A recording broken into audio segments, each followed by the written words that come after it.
nandun si Alan Gato sa mga sandaling ito. Ayan ang itim-itim pa ng usok. Kulang daw sa chemical na panlaban sa kanyang klase ng sunog ang mga bumbero natin Alan, ano nang kalagayan dyan sa Valenzuela? May talagang... Sandali lang, maingay radyo ni Alan.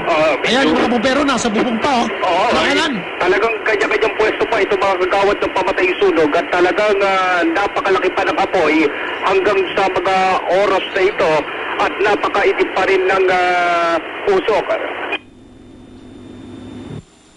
Alan, ayusin natin yung komunikasyon ni Alan. Siguro sobrang dikit siya. Yan. Ako'y lumipat ng linya ng komunikasyon. At talagang nakikita ko itong mga kagawad ng pamatay sunog na lumalapit na mismo sa apoy at talagang pinagtatangkaan na tuluyan ng maapula. Tabi ko lamang itong si Superintendent Mel Jose Lagan, ang Fire Marshal ng Valenzuela. Sir, ano ang pangunahing dahilan? Bakit napapatagal itong operasyon natin dito sa gilingan at imbakan ng plastic dito sa Valenzuela? Ano po ito puro plastic po siya. So, pag tubig ko binobomba natin, nagre-react siya, mas lalo siyang umaapoy.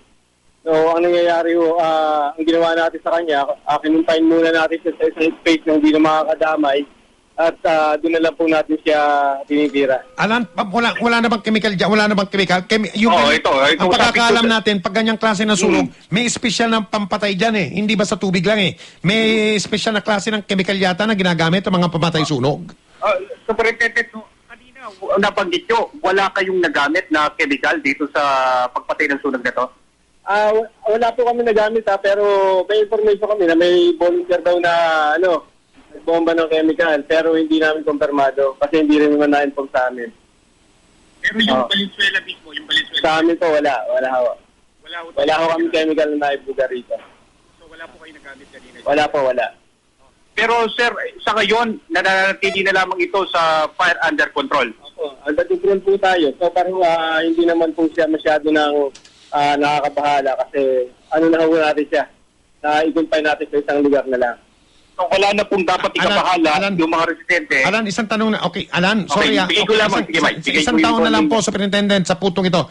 May bibigay nyo ba sa amin ang estimate, o taya, kung gaano pang katagal magtatagal yung ganyang may bububuga pa rin usok na ganyang kulay dyan sa may pabrika na yan, Epe?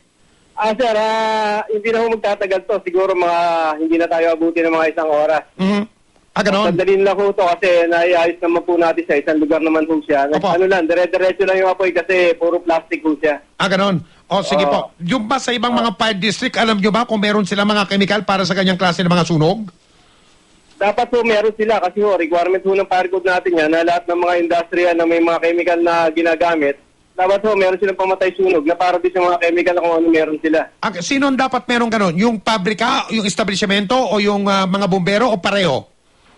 Parehas ho dapat yan. Pero mas maganda sana kung sila meron mismo kasi bago man lumaki sunog, at least magagawa nila ng paraan sa kanilang Ang pagkakaalam po namin dyan sa inyo sa Valenzuela, maraming mga pabrika dyan at mga warehouse, hindi ba Pepe? Opo.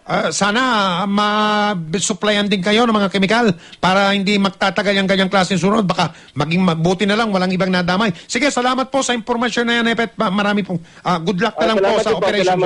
Sige po. Kawawa naman, Alan. Oo nga Pero hindi nakakalat, no? Hindi under control na under control na.